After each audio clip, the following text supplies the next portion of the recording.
നമസ്കാരം. Bosco campus vision online ക്ലാസ്സിലേക്ക് സ്വാഗതം. ഞാൻ Ajay Joseph Chacko, assistant professor Don Bosco college Kottiyam.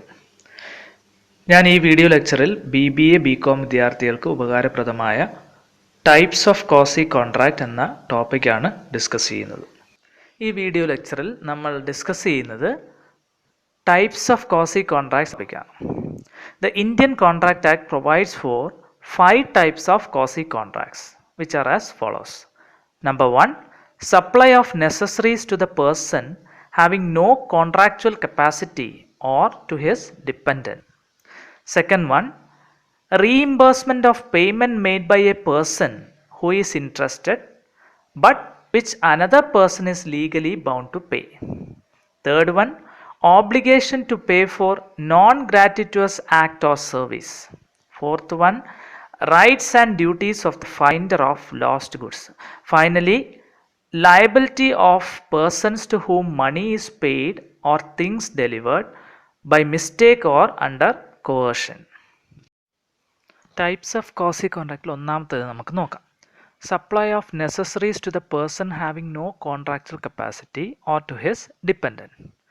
Let's see who is a person having no contractual capacity. First one, minor. Second one, persons of unsound mind. For example, idiot, lunatic, drunken or intoxicated person. Third one, persons disqualified by law. For example, alien enemies, convicts, insolvents, etc. So, an agreement made with a person who has no contractual capacity is void. But agreements made with such a person to supply necessaries to him or his dependent are legally entitled to recover the cost of such supplies. Example, X supplies the wife and children of Y, a lunatic, with necessaries suitable to their conditions in life. Here, X is entitled to be reimbursed from Y's property. സാധാരണ നിലയിൽ കരാറിൽ ഏർപ്പെടാൻ യോഗ്യതയില്ലാത്ത ഒരു വ്യക്തിയുമായുള്ള ഏതൊരു എഗ്രിമെൻറ്റും void അഥവാ അസാധുവാണ്. ഉദാഹരണത്തിന്, കരാറിൽ ഏർപ്പെടാൻ യോഗ്യതയില്ലാത്ത ഒരു ലുനാറ്റിക്കിന് നിങ്ങളൊരു ആഡംബര ഹോട്ടലിൽ താമസിക്കാൻ സൗകര്യം ഒരുക്കിയെന്ന് വിചാരിക്കുക. ആ ലുനാറ്റിക് മുറി വാടക തന്നില്ല എങ്കിൽ ആ വാടക അയാളിൽ നിന്ന് തിരിച്ചു പിടിക്കാൻ അല്ലെങ്കിൽ വാങ്ങിയെടുക്കാൻ ഒരിക്കലും നിങ്ങൾക്ക് സാധിക്കുകയില്ല. കാരണം ആ വ്യക്തിക്ക് ഒരു കരാറിൽ ഏർപ്പെടാൻ യോഗ്യതയില്ലാത്ത വ്യക്തിയാണ്. ആ യോഗ്യതയില്ലാത്ത വ്യക്തിയുമായി നിങ്ങൾ ഏത് കരാറിൽ ഏർപ്പെട്ടാലും അത് അസാധുവാണ്. അതാണ് അതിൻ്റെ കാരണം. എന്നാൽ അത്തരം വ്യക്തിക്കോ അയാളുടെ ആശ്രിതനോ നെസസറീസ് ഓഫ് ലൈഫ് അഥവാ മരുന്ന്, വസ്ത്രം, ആഹാരം തുടങ്ങി ജീവൻ നിലനിർത്താനും അന്തസ്സായി ജീവിക്കാനും അത്യാവശ്യമായ സാധനങ്ങൾ നൽകുന്നതിനും അതിന് ചിലവായ തുക അയാളുടെ വസ്തുവകകളിൽ നിന്നും ഈടാക്കാനുമുള്ള അവകാശം നിയമം ഒരു വ്യക്തിക്ക് നൽകുന്നു. ഈ അവകാശം കോസി കോൺട്രാക്റ്റിന് ഉദാഹരണമാണ്. ഇവിടെ പറഞ്ഞ എക്സാമ്പിളിൽ എക്സ് എന്ന് പറഞ്ഞ വ്യക്തി ലുനാറ്റിക്കായ വൈയുടെ ഭാര്യയ്ക്കും കുട്ടികൾക്കും അവരുടെ ജീവൻ നിലനിർത്താൻ അല്ലെങ്കിൽ ജീവിതത്തിന് ഏറ്റവും അത്യാവശ്യമായ ചില സാധനങ്ങൾ സപ്ലൈ ചെയ്തു. ഈ സാഹചര്യത്തിൽ വൈയുടെ പ്രോപ്പർട്ടിയിൽ നിന്ന്, അതായത് ആ ലുനാറ്റിക്കിൻ്റെ പ്രോപ്പർട്ടിയിൽ നിന്ന് അതിന് എക്സിന് ചിലവായ തുക ഈടാക്കിയെടുക്കാനുള്ള അവകാശം എക്സിനുണ്ട്. ഇതിനെയാണ് ഇവിടെ നമ്മളൊരു കോസി കോൺട്രാക്റ്റ് എന്ന് പറയുന്നത്. രണ്ടാമത്തെ type, reimbursement of payment made by a person who is interested but which another person is legally bound to pay. In certain cases, it happens that one party makes a payment because he is interested in that payment, but liability for making that payment lies on another person. Thus, on making such payment, the person liable to pay has to reimburse it to the person who has made the payment. For example, Gokul is a tenant staying at a house owned by Arun. A letter of notice came from the panchayat to the house demanding the payment of building tax arrears.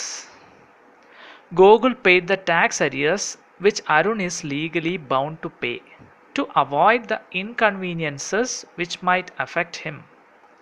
Here, Gokul is entitled to get reimbursement from Arun for the amount he has paid. ചില സാഹചര്യങ്ങളിൽ നമ്മൾ നിയമപരമായി അടയ്ക്കേണ്ട തുക നമുക്ക് വേണ്ടി മറ്റൊരു വ്യക്തി അയാൾക്ക് കൂടി ഗുണമുള്ളതിനാൽ അടയ്ക്കുന്നു. ഈ സാഹചര്യത്തിൽ ആ വ്യക്തി നമുക്ക് വേണ്ടി അടച്ച തുക നാം അയാൾക്ക് മടക്കി നൽകണമെന്ന് അല്ലെങ്കിൽ റീഇംബേഴ്സ് ചെയ്യണമെന്ന് നിയമം അനുശാസിക്കുന്നു. ഇവിടെ ഉദാഹരണത്തിൽ ഗോകുൽ ഒരു വാടകക്കാരനും അരുൺ ഉടമസ്ഥനുമാണ്. നിയമപരമായി അരുൺ അടയ്ക്കേണ്ട കെട്ടിട നികുതിയുടെ കുടിശ്ശിക അരുണിനു വേണ്ടി ഗോകുൽ അടയ്ക്കുന്നു. കുടിശ്ശിക അടയ്ക്കാതിരുന്നാൽ അതുമൂലം തനിക്ക് ഉണ്ടാകാനിടയുള്ള ചില അസൗകര്യങ്ങൾ ഒഴിവാക്കാൻ വേണ്ടിയാണ് ഗോകുൽ അത് അടച്ചത്. ഇവിടെ ഗോകുൽ അടച്ച തുക അയാൾക്ക് മടക്കി നൽകാൻ അരുൺ നിയമം മൂലം ബാധ്യസ്ഥനാകുന്നു. ഇങ്ങനെ ഇവിടെ ഒരു കോസി കോൺട്രാക്റ്റ് രൂപമെടുക്കുന്നു. അടുത്ത ടൈപ്പിലേക്ക് പോകുന്നതിന് മുമ്പായിട്ട് non gratuitous act or service എന്താണെന്ന് നോക്കാം. An act or service rendered by accepting reward or money is known as non gratuitous. So next type, obligation to pay for non-gratuitous act or service. Sometimes a person may render services voluntarily with an intention of getting its return. The person who gets benefit of such acts or services is liable to compensate the person doing such act or rendering services. For example, Ramesh, a tradesman, leaves goods at John's house by mistake. John treats the goods as his own. He is bound to pay Ramesh for them. ചില സന്ദർഭങ്ങളിൽ ഒരു വ്യക്തി തനിക്ക് പ്രതിഫലം കിട്ടണമെന്ന ഉദ്ദേശത്തോടു കൂടി ചില സേവനങ്ങൾ നമുക്ക് ചെയ്യാറുണ്ട്. ഇത്തരം സേവനങ്ങൾക്ക് നാം ആ വ്യക്തിക്ക് പ്രതിഫലം നൽകാൻ ബാധ്യസ്ഥരാണ്. ഈ ബാധ്യത ഒരു കോസി കോൺട്രാക്റ്റാണ്. ഇവിടെ ഉദാഹരണത്തിൽ രമേശ് വീടുകൾ തോറും സാധനങ്ങൾ കച്ചവടം ചെയ്യുന്ന ഒരാളാണ്. രമേശ് ജോൺ എന്ന വ്യക്തിയുടെ വീട്ടിൽ കച്ചവടം ചെയ്യാനെത്തിയപ്പോൾ അബദ്ധത്തിൽ കുറച്ച് സാധനങ്ങൾ അവിടെ വിട്ടിട്ട് പോയി. ജോൺ ആ സാധനങ്ങൾ സ്വന്തം എന്ന പോലെ ഉപയോഗിക്കുകയും ചെയ്തു. എന്നാൽ നിയമം പറയുന്നത് ജോൺ രമേശ് എന്ന കച്ചവടക്കാരന് സാധനങ്ങളുടെ വിലയായ തുക നൽകണമെന്നാണ്. ഇത്തരത്തിൽ നിയമം ജോണിൻ്റെ മേൽ ചുമത്തുന്ന ബാധ്യത ഒരു കോസി കോൺട്രാക്റ്റിന് രൂപം നൽകുന്നു. അടുത്ത type, rights and duties of the finder of lost goods. Finder of lost goods is a person who finds goods lost by another person. On his being taken custody of those goods, certain rights and obligations are created on his part without any formal contract. Such rights and obligations resemble with that of a formal contract and can be enforced in a similar manner.